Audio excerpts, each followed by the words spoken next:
Top of the morning after to you, all of you laddies. Welcome back to a new episode of Deadline Detroit's The Week That Was. I'm Saeed Khan, and I am joined yet again by a great panel of experts, pundits, prognosticators, and just all along great people. So we have got public relations expert, civil rights activist, and journalist Greg Bowens. Hello. We have senior managing partner for D. Erickson Public and Associates Public Relations, David Rudolph. All right, not familiar with that particular ASL. David, you're muted, so maybe you could explain it to us. Yeah. There we go.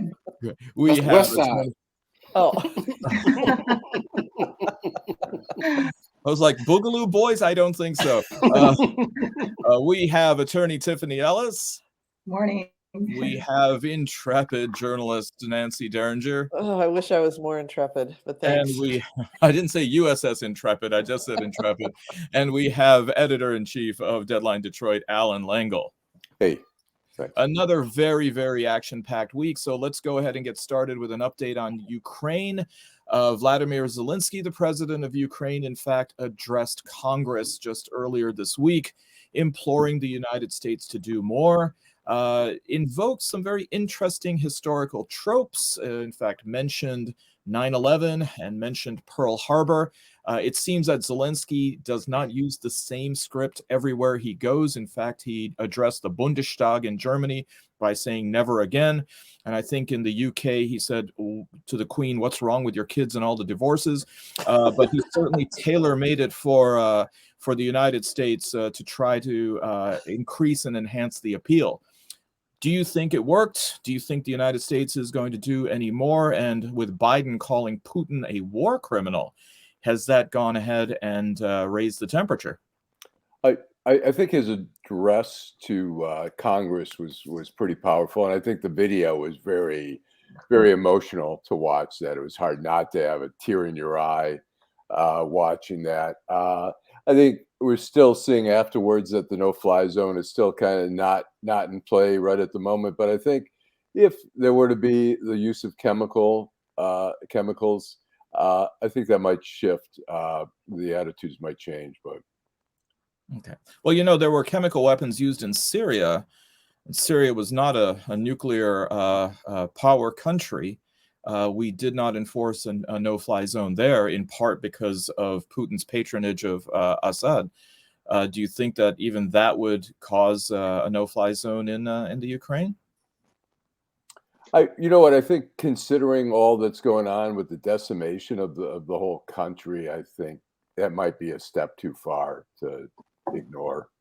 Okay, Tiffany, you're nodding your head on that one. I am. I'm interested to see what happens with Biden's meeting with Xi Jinping today, or the call. In fact, I think that the hesitation to have a U.S. Protected no-fly zone is real. I mean, we could be on the verge of World War III here, and I think that it's wise to take that not take that decision lightly. But I do think that the U.S. could do more. But while I think his address to Congress was powerful, it was also a little odd.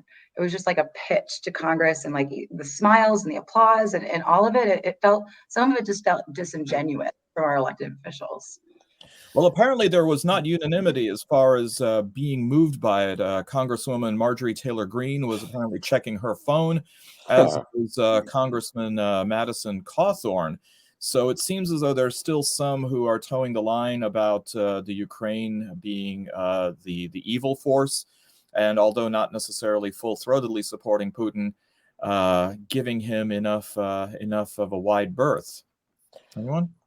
Nancy? Well, having studied a year and a half of Russian in college, all I can still say is hello. One of the things that I think is really important when you mention a Marjorie Taylor Greene is just how far outside, the realm of reality she normally is. And so we wouldn't expect for her or anyone else from that ilk to do anything except toe the Putin line. And I guess that's one of the things that's really interesting. I mean, I don't know about you guys, but I've been having flashbacks to being a kid and practicing hiding under the desk in school and doing nuclear drills where you go out into the hallway or into the shelter because you were always only about, 28 minutes from oblivion should something launch. And that has given me a sense of anxiety. And for the Marjorie Taylor Greens out there, I wonder whether or not there is a segment of society that is just completely unaware of the mutually assured destruction policy that we had lived under, and looks like, as Tiffany is pointing out, is getting back closer to. And so the idea of having a no-fly zone that puts us in direct conflict with the USSR, I think, is part of it. Our reluctance to do it is because we really don't want to get back to those times. However, Saeed, as you point out, the potential use of chemical weapons may create a situation where you have like a portion of Ukraine that would be a no-fly zone or a humanitarian area. But this is really brought into, I think, into greater focus NATO and the pact that we have with NATO. I believe is Article 5 that calls on, if one NATO country is attacked, then all the countries will weigh in, and the question becomes whether or not we are going to be able to live up to that, since the Baltic states seem to be, next. Whether or not we can be able to. I mean, we have the largest military in the world. I mean, we have to. I mean, that's just that's what being in a treaty organization is. You have to. You can't just say, "Well, I'm sorry, it's not a good time."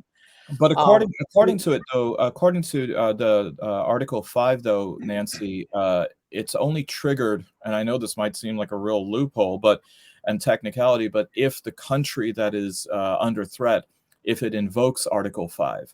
Oh, okay. I would not be surprised if there are some circuit breakers in place that even if Estonia, Latvia, or Lithuania are next, and there is some incursion, that they may not necessarily call for Article 5 to be invoked.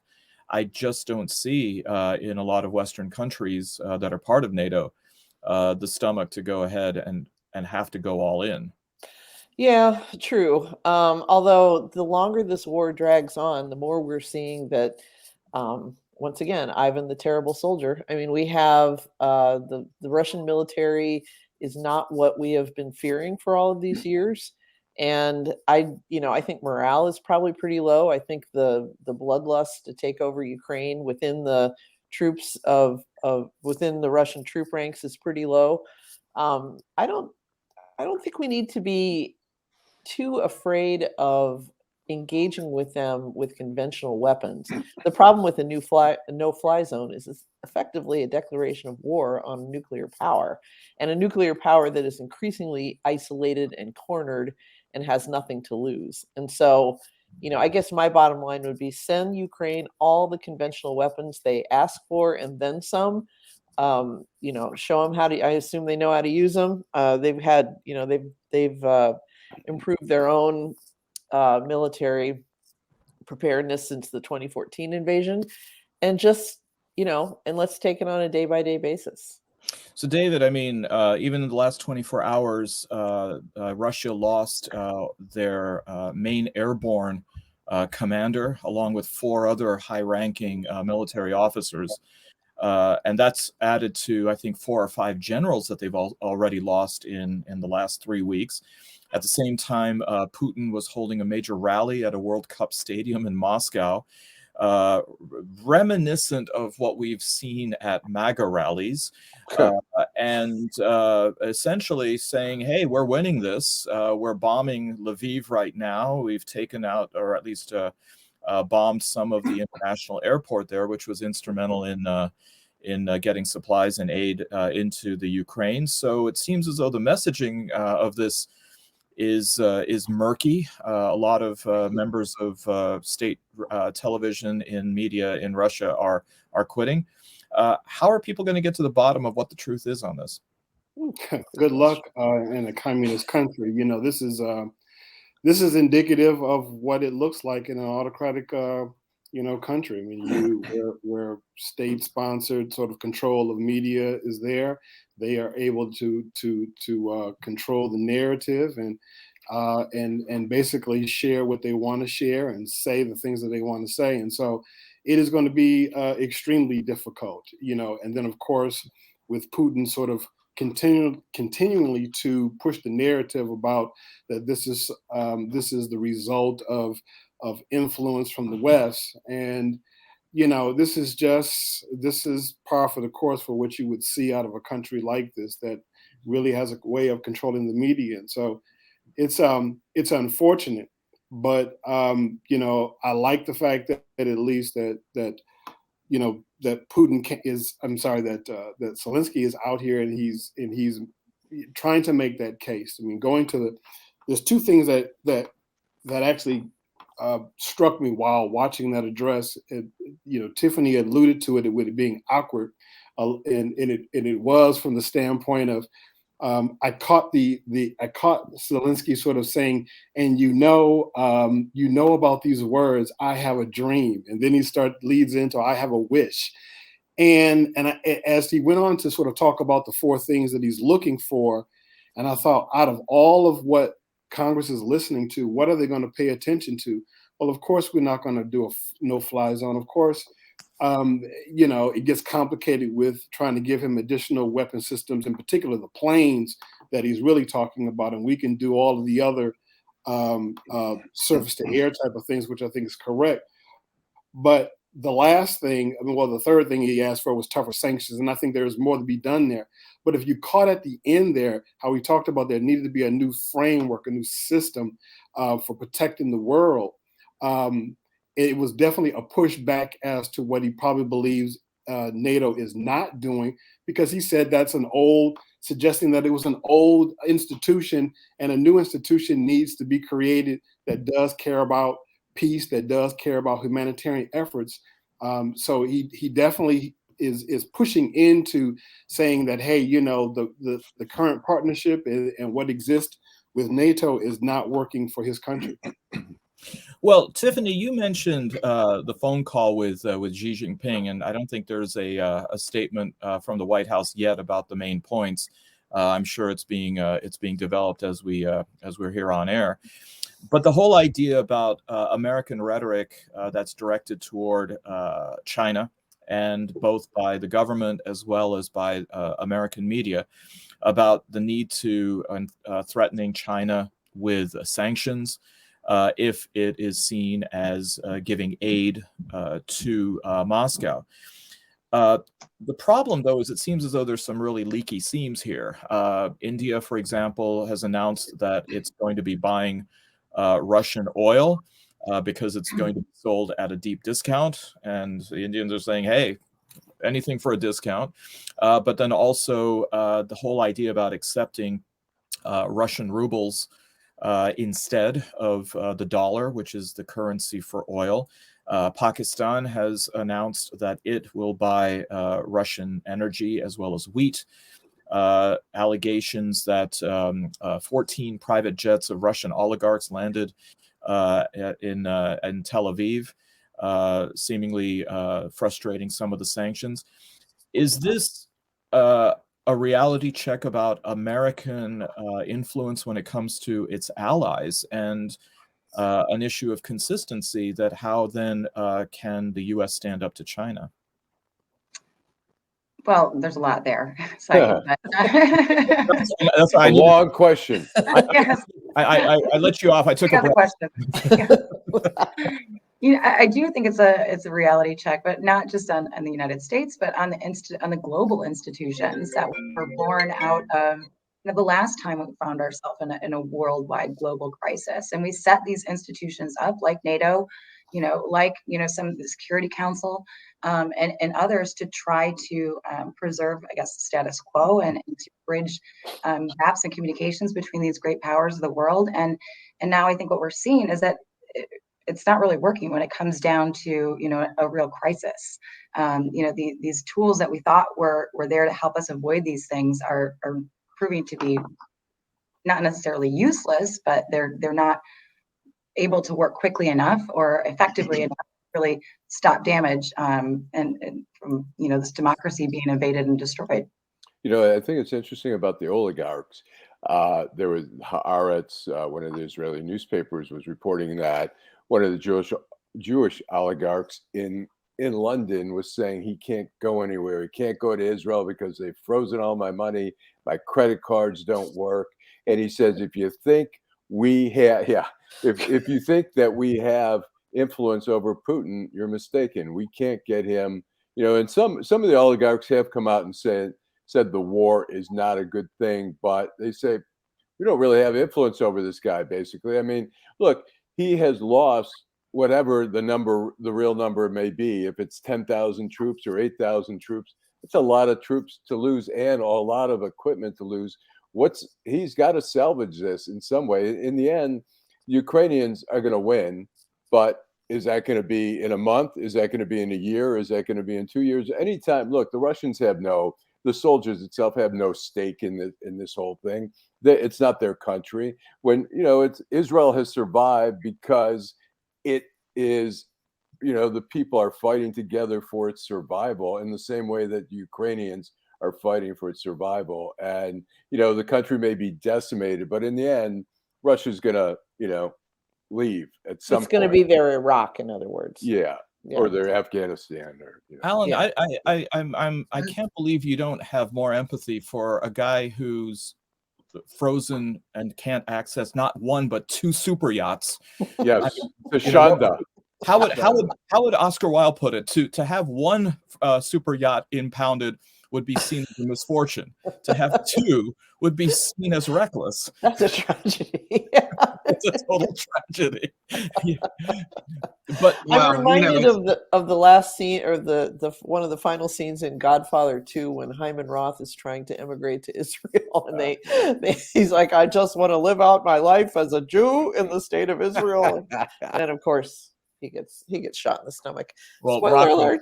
I think you bring up you bring up the Jewish aspect, and I really find it hard to be able to discuss the situation in Ukraine and the geopolitics of it all if we don't at least acknowledge the lens of race, or look at it, begin to look at it through the lens of race, because some estimates have about up to 600,000 Jewish folks who live in Ukraine. And part of the reason why Marjorie Taylor Greene and some of these yahoos here in the Republican Party support Putin and parrot, the Russian talking points is because they firmly believe that this is an exercise of the white ethno-state expanding in Europe. And that is a really big deal, I think. And we should, talk about it and acknowledge it and see it for what it is. This is also, I think, part of the reluctance as to why, we're willing to be fully engaged as Western powers in stopping Putin. I've said before that one of the things that we're not used to seeing here in the United States is blonde-haired, blue-eyed white folks, getting bombed and running for their lives on TV in a war. We're usually looking at, brown folks in Syria and some of these other places, and we don't get that kind of sympathy. Now, there's been a discussion in relationship to how much sympathy we're giving Ukraine, because it is white people, by and large, that we see, hiding in shelters and crawling from the rubble. But at the same time, that is a factor. And I don't think that the idea of just reestablishing the USSR or the sphere of influence is just done out of nostalgia. There's racism is definitely driving this thing forward, and how we react to it or don't react is being influenced by race as well. Tiffany, I noticed you raised your hand about when he said about getting bombed. I'm assuming that you behaved yourself yesterday on St. Patrick's Day. No, Oh. I did not. In fact, we'll talk about what I did yesterday if we get to the social media topic. But no, I'm a blonde-haired, blue-eyed girl, from the United States, and I think from the beginning of this war, one of the things, and I appreciate, Greg, your comments about the racial element of it. I think another thing that is maybe hitting home for Americans is, just looking at Ukraine as a democracy, and seeing what Kiev looks like. And it's a metropolitan city, and it's, it's like New York. It's as if New York was being attacked, and it's, in addition, I think you're right that there is a racial component, but it's also it strikes, that's an unfortunate term to use, unfortunately, but it strikes too close to home, because it feels like it could have, as if it would happen here. Like, what would we do? How would we feel? No matter your race. So we were talking about Marjorie Taylor Greene. We were talking about Madison Cawthorn and their less than polite reception of Zelensky's speech. The politics locally, of course, can't be ignored. And certainly one of the people who was at the start of this special military operation seemed to be all in with Putin, with his sympathy and with his understanding. Seems to be a little bit more wavering now, and that, of course, is Donald Trump. But Donald Trump, of course, is also having to deal with midterms. We don't need to talk right now about whether he's going to jump in for 2024. But it seems as though some of his support is starting to wane. And in fact, when it comes to those candidates that he doesn't see being a sure thing, who've decided to let go of his coattails a bit, like Mo Brooks for Alabama Senate, he's now pulling his endorsements and pulling up his political tent with them. How are the politics of Ukraine, do you think, influencing what's coming up with the midterms? I'm going to venture not very. Maybe in a few races, but I think that the MAGA crowd is not deeply engaged in the subtleties of the Ukrainian war. And I think while we can cherry pick a couple of cases where Donald Trump's influence seems to be waning, I don't think it's really waning. I think this is just, I mean, they don't absolutely march 100% in lockstep, but I think they march 97.3% in lockstep. So what we're seeing are like just a few outliers here. I mean, look what's happened in Michigan. We have, he endorsed this guy in Kalamazoo, Steve Carra, and then unendorsed him because he liked somebody else better. And, that's the kind of behavior that you would think would get people angry, but it doesn't seem to. I mean, go ahead, Allan. I was going to say, actually, on the Steve Carra thing, it was really, look, he hates Fred Upton, who may run again. I think 18-term Congress member, because Upton was one of 10 Republicans in the House who voted to impeach. So he is doing everything. So he backs Steve Carra, and it's kind of funny. Who's a state rep. Steve Carra is just thrilled. He has a conversation with Trump briefly and says, one of the greatest moments of his life. And he puts on his website, I have been endorsed by Trump to run against the anti-Trump Upton, all this kind of stuff. And he's so excited about it. Well, I think part of it is the numbers are low. And then suddenly, they've been redistricting. It's the 4th district. So suddenly they have Bill Huizenga, the congressman who's an incumbent out of the 2nd district. Now that the redistricting, he's running in the 4th. And so they figured, wow, this guy has a much better chance of, so so Deshaun Maddox calls up Steve Carrera and basically says, hey, look, you're going to get unendorsed and, or whatever. They're going to rescind the endorsement, give it to Bill Huizenga. And he takes it. And then Trump writes and says, you're amazing. You're going to be a star. And he buys all that. And he walks away sort of whimpering. And then it's interesting. He tells the Washington Examiner he didn't rescind the endorsement. He just picked somebody else. Well, the guy has been bragging everywhere on his website, I'm endorsed by Trump. It's like the bullshit that we see that, just to go back to Russia. We see where, I've heard reports where Putin is saying all these videos that you're seeing of bomb buildings, those are made up. They're trying to make us look bad. In other cases, they're saying it's the Nazis who are doing that. It's like the Republican Party is so averse to truth at times. It's like, no, buddy, they rescinded and changed and gave it to somebody else. Who are you gonna believe, me or your lying eyes? Right? You know, You're exactly right, Allan. I mean, Trump is an opportunist, and he wants to back a winner, and that's exactly what's happening in that Alabama discussion too. You know, Brooks is doing terrible in that primary, and Trump, you know, he's going to move his support to whoever he thinks is going to win. I think it's that simple. What's even more disgusting is you got Mo Brooks doing an ad that basically is trying to appease a Trump, you know, and I just don't think that you know it is about his low polling numbers, and so that's this switch is interesting in Trump's version of I'm going to endorse maybe two people at the same time. Again, is the most craziest thing that I've ever seen in politics. Well, I mean, this idea about Trump's fickleness, shall we say, that's got to translate into something, particularly when it comes to the so-called independents. I mean, we see now that, for example, DeSantis in Florida is peeling off some of Trump's support.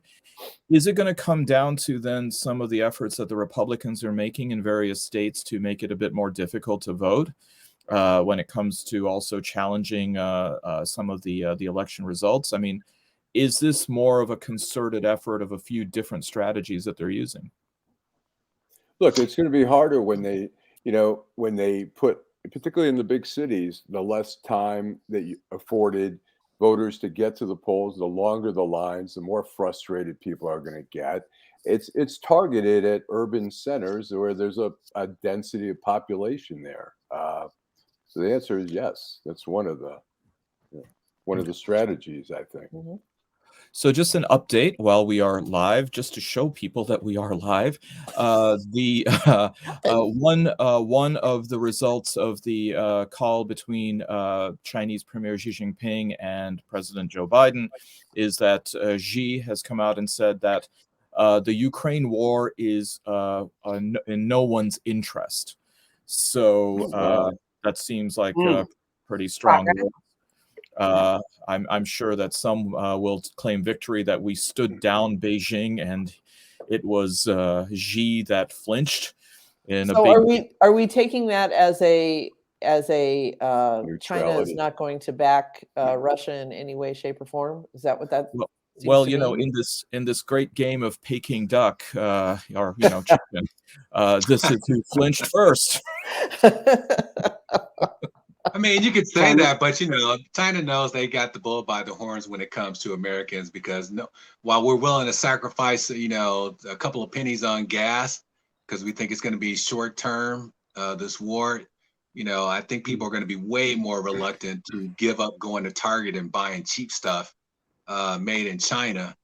Should this thing go on. And so maybe Saeed, what we're looking at is a little backpedaling, but we still know, and we're waiting for the other shoe to drop in Taiwan, and for the Chinese to just say, you know what, enough with all this, you know, bickering about, you know, independence and all that stuff. We're just going to do what Russia's doing. We're going to take Taiwan and we're going to clamp down on Hong Kong like you wouldn't believe, and we're just going to keep things rolling. So they have nuclear weapons as well, but they have their biggest weapon is the market. Yeah, I don't see them taking Taiwan. And in fact, you got to love the posturing right before the phone call. The Chinese sailed their aircraft carrier right through the Taiwan Straits. So way to pick a date for Fleet Week. But look at this is not just mere optics. I mean, North Korea, for example, looks like it's set for a full-scale ICBM test. That comes from perhaps that same kind of neutrality or ambivalence that Xi Jinping demonstrated in his phone call to Biden. But the idea that Kim Jong-un, now a much svelter Kim Jong-un, feels as though he's emboldened to go ahead and test fire a whole missile. Yeah, well, we used to freak out every time they lit a firecracker in North Korea. but we don't anymore because, those things are blowing up before they get off the launch pad. Well, And one of the bigger- reasons they're bigger blowing up versions is because we hacked their software too, as I understand. During the Obama administration, that was one of the things they did. Was they got into the track and somehow into the, the can't think of the word, the tracking software. The telemetry. Yeah, and the telemetry. Thank you. Well, how long? And it just induced bugs. So are you giving us the Q thing, or are you serious, Nancy? no, that's actually I remember I read it.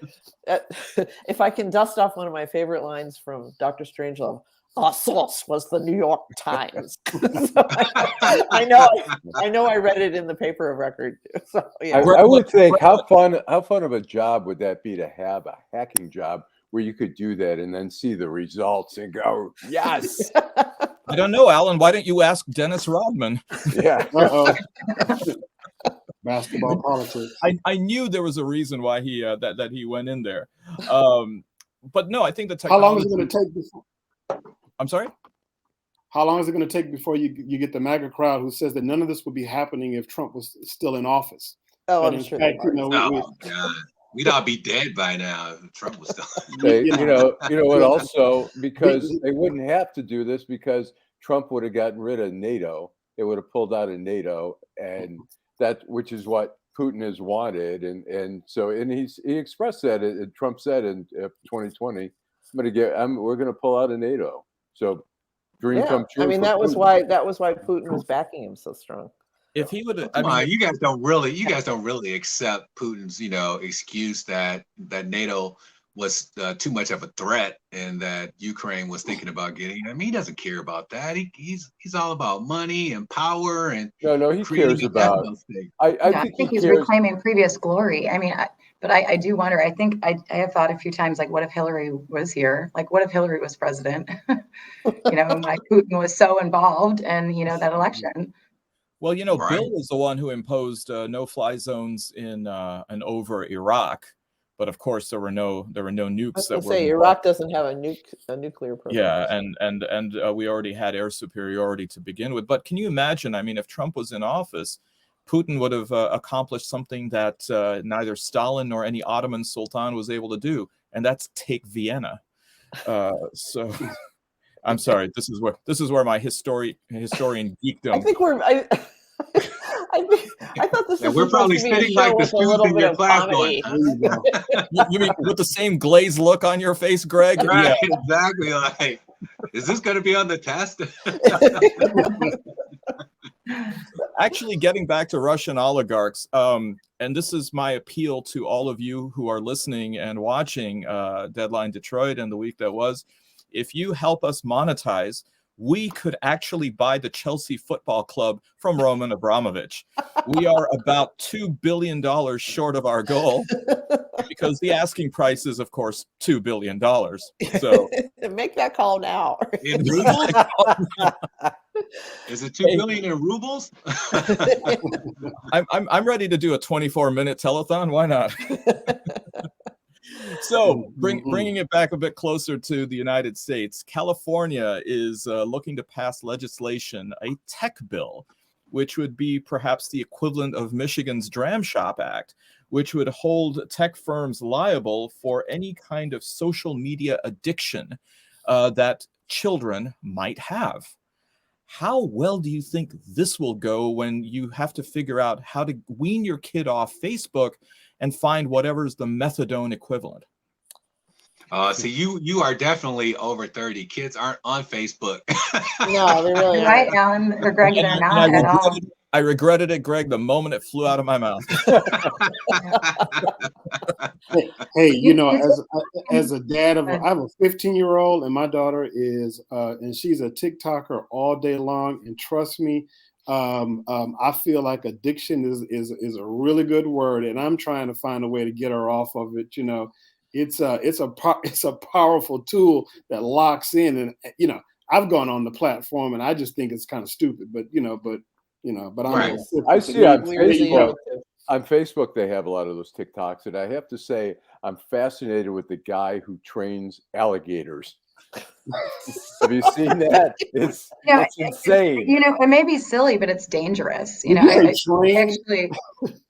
What, Not training the- alligators or going No, on TikTok? not the alligators. Yeah, Social okay. That's probably dangerous too. I mean, it didn't. Yeah. But last weekend, I facilitated a workshop in West Michigan for about 100 high school students from all around the state. And we were talking about social media. We were talking about, how to be your authentic self on social media without, oversharing, and then also about the type of information that you get back in. And Saeed, you're absolutely right. Like, only one person said that they spent the most time on Facebook. The leading one was TikTok.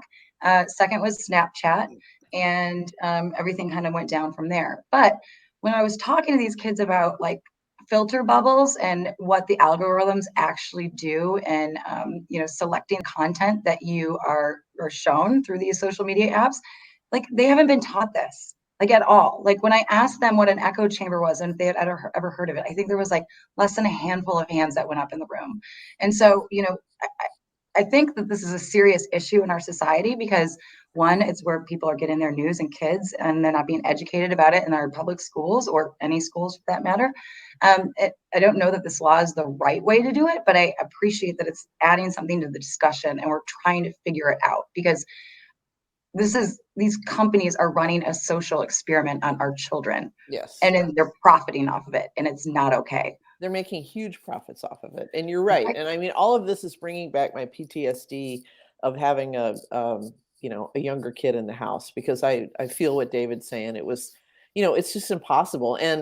And as a journalist, the idea that people are getting their news from TikTok is horrifying to me. I mean, I remember taking an elective class in high school about, how to judge media, et cetera, et cetera. Of course, that was back in the Jurassic period.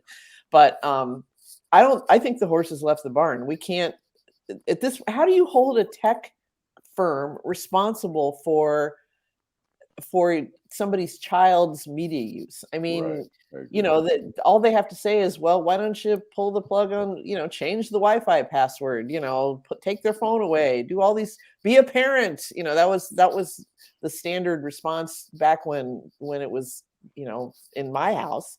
When your kids were out there playing in traffic. Yeah. Right. Right. When Nancy talks about getting the news from TikTok, it's interesting. There was an article, I'm trying to remember, it might have been the LA Times. They wrote an article about a reporter at the New York Times, a young woman who was going to the Washington Post because she has a huge TikTok following. And she said, Lorenz. Yeah, and she said it's so ridiculous that the old media thinks it's about the news. Really, it's about our personal branding, about promoting our own branding, and the Post is going to let me, so the Post is probably saying, yeah, come on, you've got all these TikTok followers, whatever, we'll do it. But it's such it's disturbing to think, first of all, that you go to a newspaper like the Washington Post, it's like you're going there. Most people are there to report the news, to have a publication, to work together to present the news. And here's somebody who's saying, I'm going there because I can promote myself better, and I have this great TikTok platform, and it's dangerous. She's not on the city desk. She's in somewhere and features. Her beat has always been internet culture. So, to whatever extent she needs help from her colleagues, I'm sure she's not going to get it from the same place that you got it when you worked at the Washington Post. But, I can't think about, I think it was a couple of years ago, I was at somebody's house and we were talking in the background, and somebody said, my kids say that Hillary is a pedophile and a child trafficker, and that she eats children's livers or something like that. And I said, wow, where are they getting this stuff? And she's like, TikTok. They say they see it on TikTok all the time. And, wow. It's not just TikTok, though. It's YouTube. And what Tiffany was saying about echo chambers and media bubbles, one of the best podcasts I ever heard was by, again, the New York Times. It's called Rabbit Hole. And what they did is they allowed this guy allowed them to download his entire YouTube history from the time he signed on to when, to yesterday. And he had one of these jobs where he, it was a pretty rote kind of factory job where he could keep earbuds in all day. and he listened to YouTube, what they call vlogs, which is sounds like torture to me. The KGB couldn't come up with a better torture than making you sit and watch some, neckbeard talking to their webcam for 8 minutes, like I'm doing right now. But anyway, he just, what happens is you get to the end of one of those and it just auto plays, and over time this algorithm begins to send you more content like you might have just been sampling. And before long, this guy's believing that, Hillary eats children's livers. I mean, he's all the way down this rabbit hole, and it happened while he was working in this warehouse, and it just came in through his ears. I mean, talk about propaganda. God, the Chinese must be going crazy. Talking about this, it made me think, I thought that in the United States, we did have some prohibitions on subliminal advertising, for example. That's not subliminal. It's liminal. Well, I mean, it seems to me that some of the techniques that are being used by these social media companies should be able to fall under the purview of the FTC as it relates to getting kids to watch stuff more, engage stuff more, and using these different sort of tools this to ain't make Europe. that happen. You're allowed to market sugary cereal direct to kids and say, have mom and dad buy this the next time they go to the grocery store. Tiffany, but I mean, tech has outpaced our laws. I mean, and that's always been the case. Like tech is, and it's done so exponentially in the last, even 10 years since I graduated law school. And I think it's always been a problem. But, yesterday I was actually at a Randolph Career and Technical Center out in Northwest Detroit, learning through the Leadership Detroit program about some of the stuff that they're doing there, and also regional education issues. But it was interesting because on almost every single whiteboard that I saw, there was like something about put your phone down, like put your phone down. And I think that all of us sort of who have young people in our lives recognize that, having your phone next to you and attached to your hip, and even for us, is just something that's part of reality right now. And to the point of whether, this bill is a solution or it's education, I think we need to recognize that we need to meet kids where they are, and that they are on TikTok, and that they are going to be doing these things, and they are going to be looking at their phones. And to that point, like Biden actually had a meeting with TikTok influencers on, did you guys know this? I remember that. Yeah. And trying some woman to terrifyingly high heels. I saw that. Saturday Night Live did a thing on it, a little shtick on that. It. They did. But I think it's an interesting conversation because you have to have this balance, right? Like we know that TikTok and other programs are going to feed kids what they've already watched and what they think that they like, and they've indicated through the algorithm that they like. And so, is there a way to use that for good? To step in. Yeah, I think that I want to add something real quick that Greg was touching upon, which I think is important, is the fact that it's interesting that you have California, trying to enact these laws, and you don't have the appetite, appears, in Washington on a federal level to be more mindful and to create legislation that will protect our kids, from certain types of things in social media.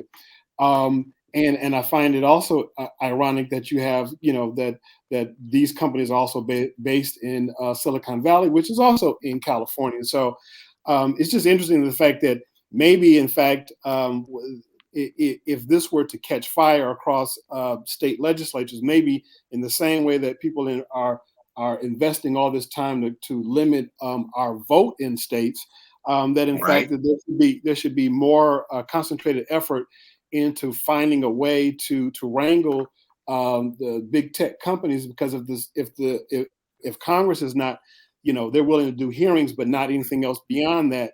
And in fact, maybe there's some bold measures across state to state that maybe we'll finally get some movement on it. So while I'm not hopeful that this is going to make anything, but if you get 49 other states getting into it, maybe that will be something that can help, because I'm really tired of my daughter trying to be a chef by way of creating recipes that she actually follows from somebody on TikTok, because I can tell you. Easy bake ovens, bring them back. Well, David, I mean, your daughter's listening to TikTok. I mean, look at this possible scenario. We impose sanctions on China. TikTok is owned by China. I mean, if we sanction TikTok, there's going to be a a teen revolt revolution. country, another children's crusade, Allan. I believe that. I'm serious. And Tiffany, on your point about kids getting their news from there, I'll tell you what keeps me up at night is a student coming to me and saying, so what's the Chicago Manual of Style citation method for TikTok? I think you're going to see me discombobulate right there. It's real. It's real. Yeah, it's absolutely real. So, yeah. And in fact, I as a lawyer, I thought about this with the bill. Like, I'm like, how would we ever prove this? Like, what's the proof that goes into it? And I think that there are some real challenges there, but I think it's an important dialogue. And the fact is, tech companies have a lot of power over Congress. We've seen that in recent years. I think. Wow, you're a bunch of old fogies. Don't worry, the kids will outgrow TikTok and they'll be on Facebook with their parents and their grandparents after too long. Greg, you confuse me, Greg. On the one hand, you're saying that all of the news coverage about the Ukraine is making you think back about getting under a desk and having a flashback. I don't know if it's the media or if it's that acid kicking in.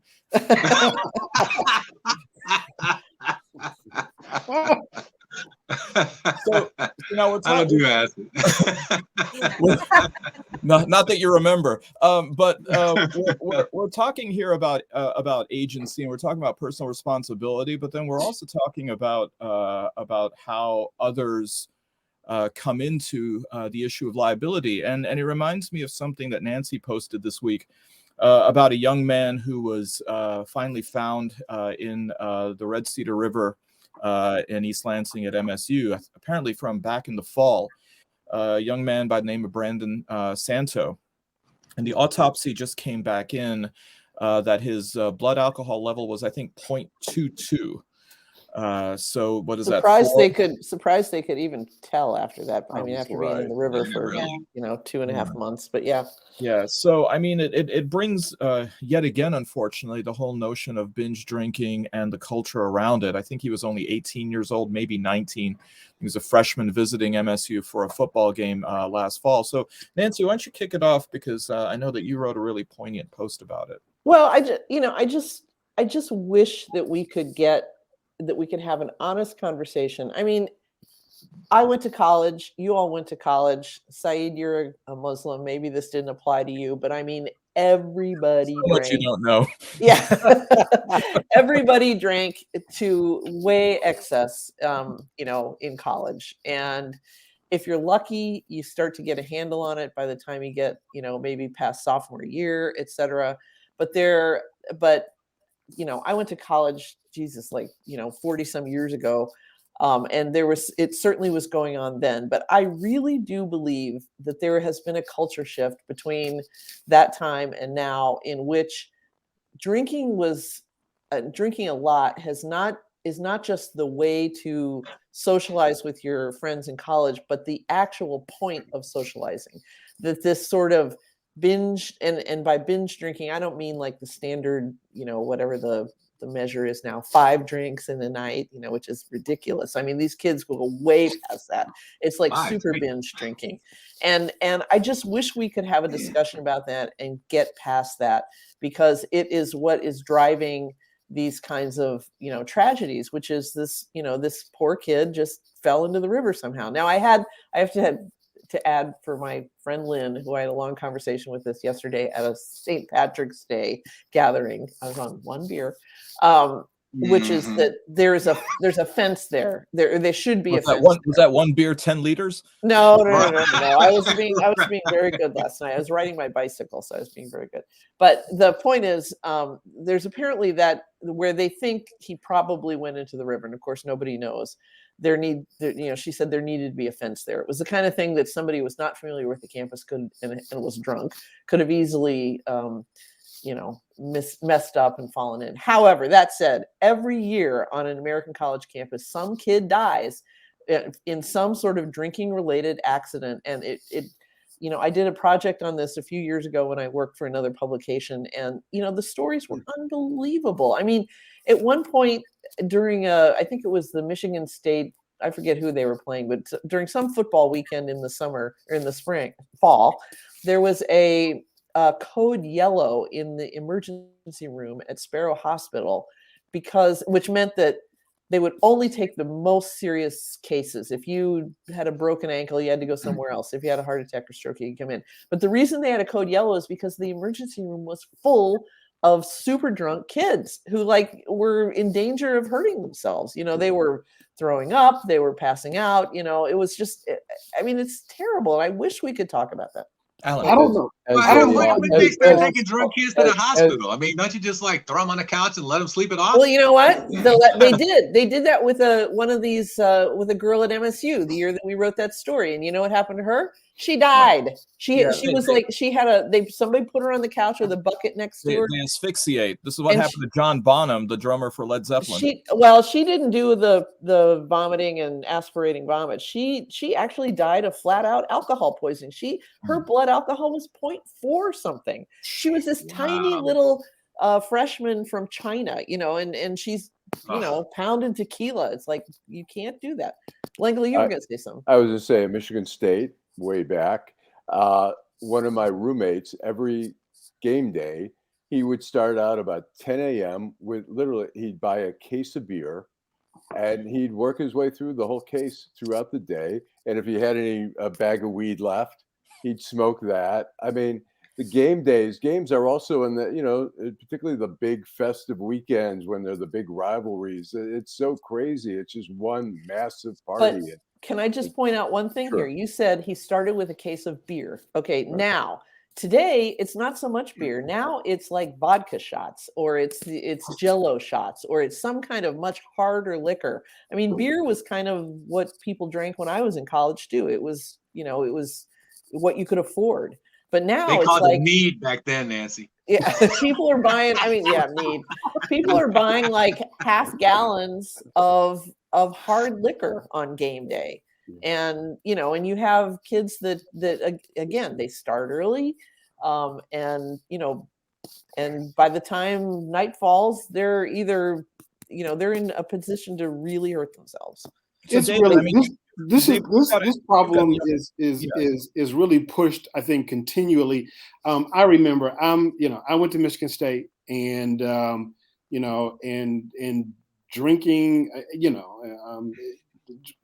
drinking was an issue then, when I was there, on campus drinking, and you know, underage and all of that, that sort of thing. And I think part of this is to talk about, there's something about the drink culture on university campus, which is, I think, is part of the culture.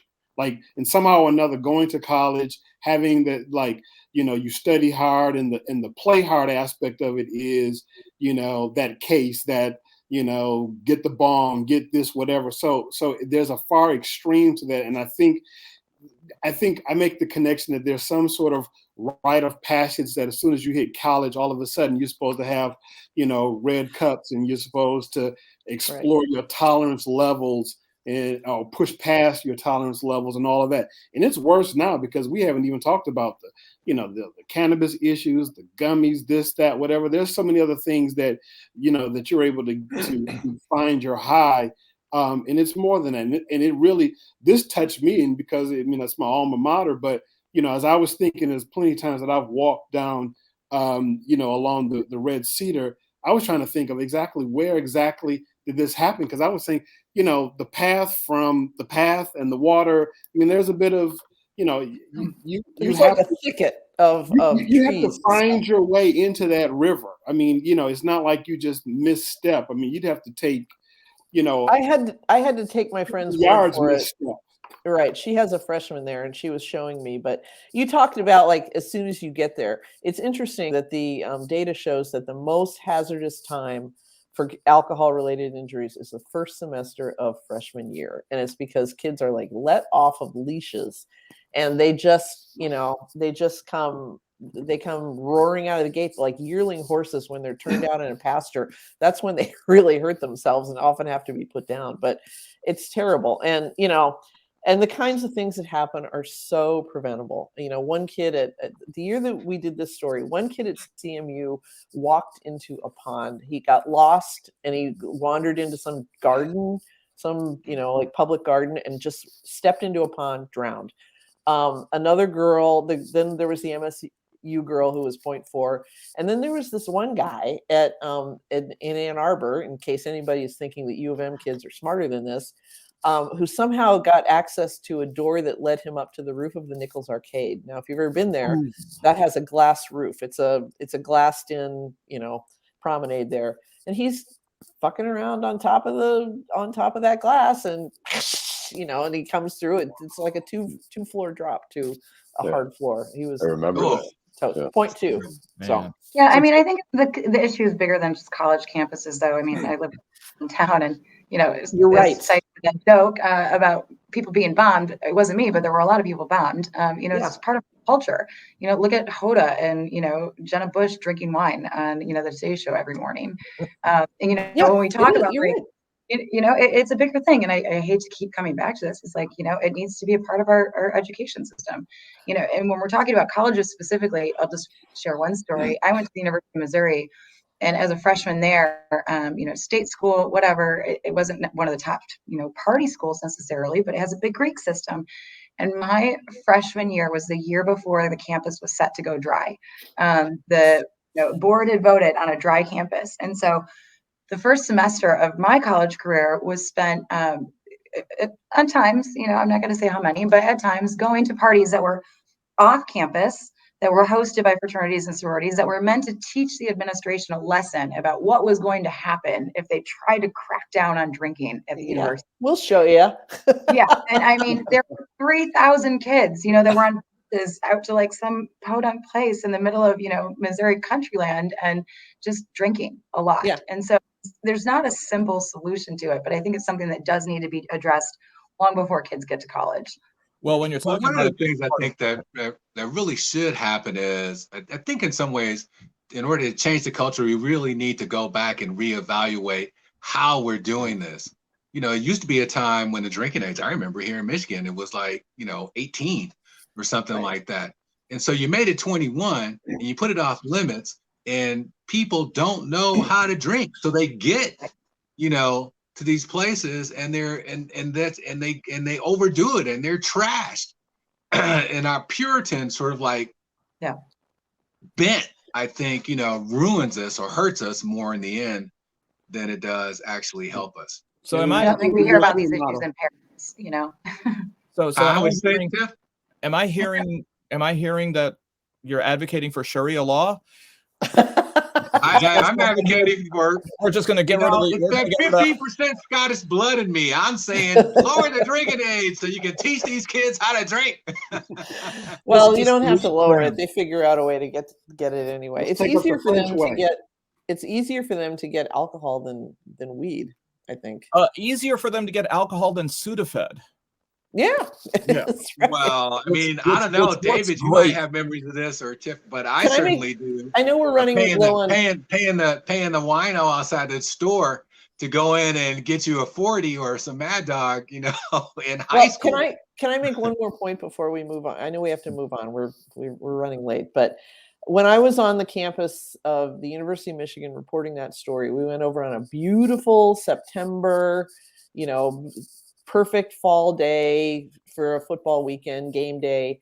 And I cannot tell you, and as I walked up and down past those frat houses, how many men that I saw who were obviously fathers of some of these kids playing beer pong, doing shots, hanging in the parties. I mean, this has been going on for so long that these guys think of this as just something that every kid has to do, and they're willing to participate in it. And that is just, it's so wrong.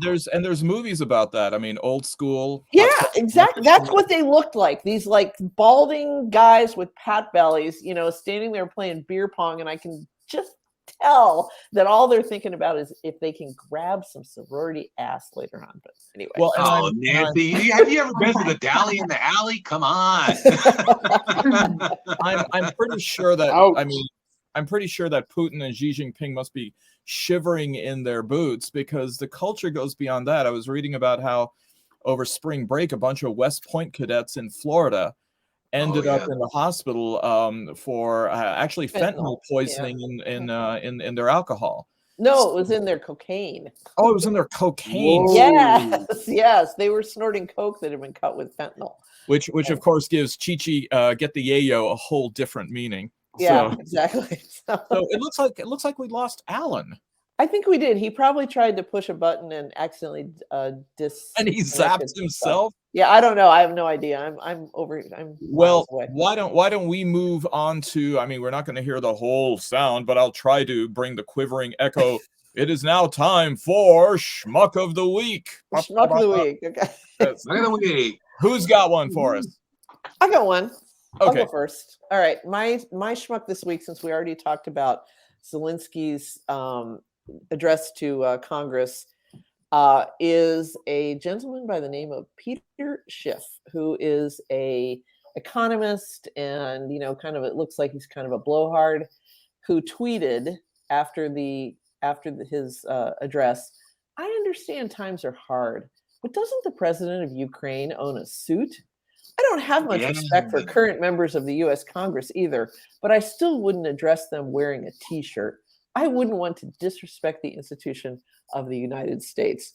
Now, there's this, we have this term in internet culture called the ratio, which has something to do with like how many likes your post gets as opposed to how many replies. That was an absolutely epic ratio. People saying this is like the worst possible thing that you could be complaining about. But hey, we got Allan back. And we got Allan back. Sorry, the internet's been yeah. Oh, okay.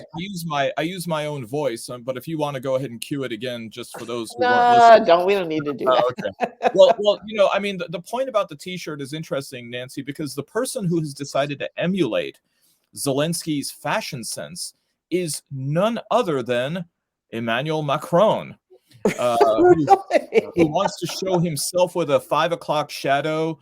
And now people are speculating that this is all to seem a bit more manly with the upcoming French elections. Oh, they're such. I was just gonna say, I bet he's like, he wants to give it that certain French thing. He probably had a scarf. You mean that je ne sais quoi? That's je ne sais quoi. Yeah, exactly. Je ne sais quoi.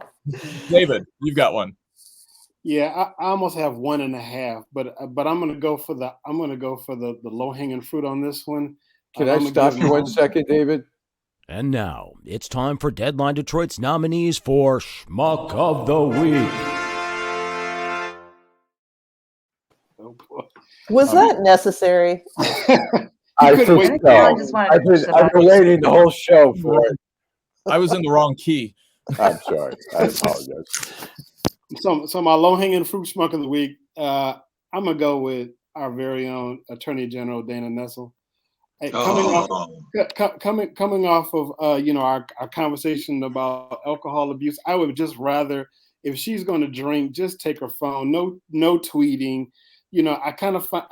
I just did not find the humor in her tweet, and I found it offensive, and that just I thought, she's been down this road once before. Why even bother? What was the tweet? What was the purpose of that intelligent?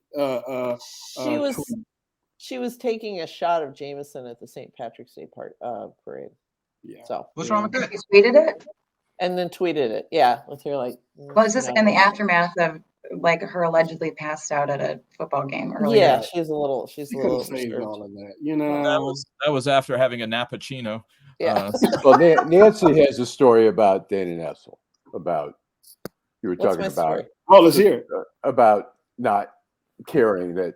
Oh yeah, I mean, I think I actually mentioned this in the newsletter this week. Is a rich donor that I am acquainted with supposedly said after he met her that he had never met a politician quite like her because she really, literally does not care what you think of her. I mean, she's extremely self-assured, and I'd say that's just more evidence that she is very self-assured. So I guess those people were strangers that she was photographed with. She was just at the parade and somebody said, "Here, have a shot of our Jameson." So she did it and posed for a selfie with him. So there you go.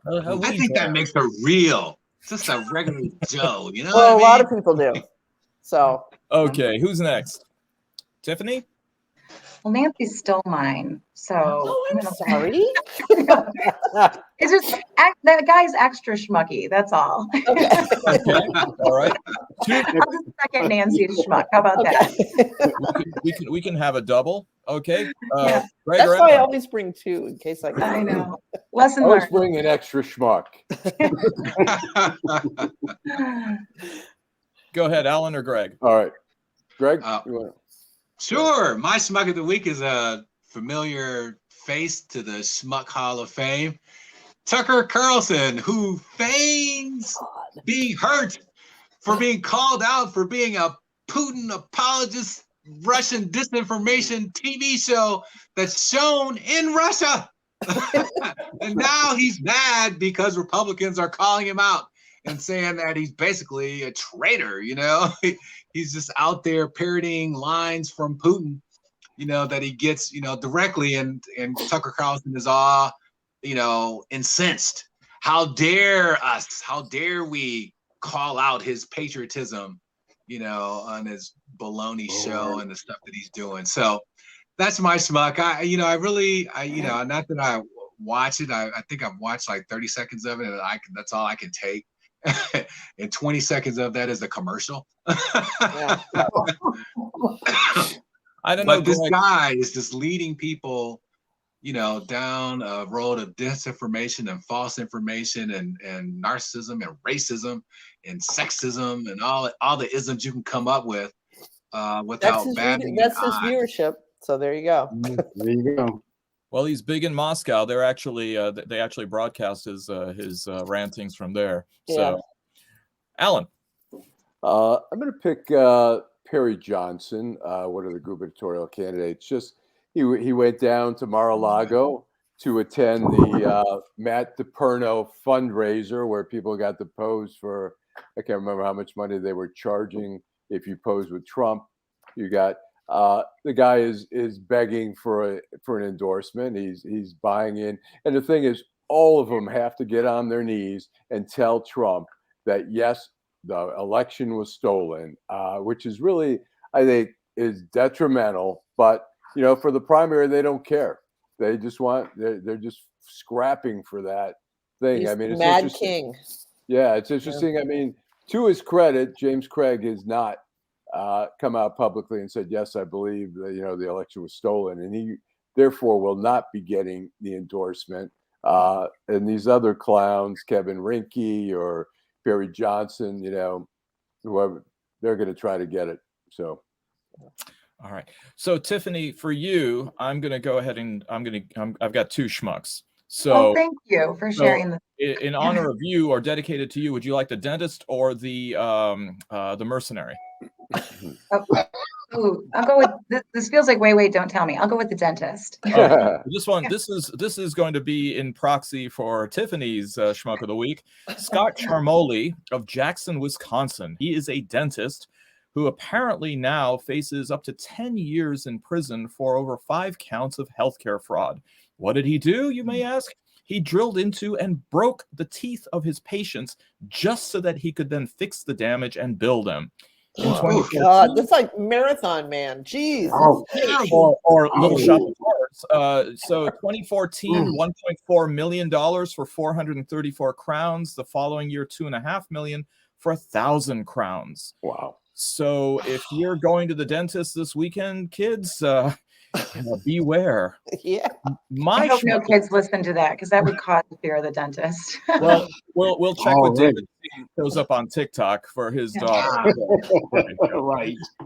My schmuck of the week is Henry Heft from Ohio, an ex-army infantryman who decided that he was going to answer the call of President Zelensky and go fight in the Ukraine. What are his credentials apart from serving in our army? He's a member of the Boogaloo Boys. Goes over and joins the Georgia Legion, and then gets rebuked by the Ukrainians saying, "We don't want you here." Fabricated a bunch of different campaigns that he apparently had, and it seems as though now he's freaked out because he's like, I didn't expect that I'd actually have to fight Russians. Russians also told him, if we catch you, you're going to be regarded as a mercenary on the side of the Ukrainians, and we're going to pune you. So, Henry Hecht, you're my schmuck of the week on that. I mean, you just can't. You can't make this stuff up. Well, anyway. What is it with these people? They are ruining everything. I mean, first the Patriots ruined the word patriot. They're making the American flag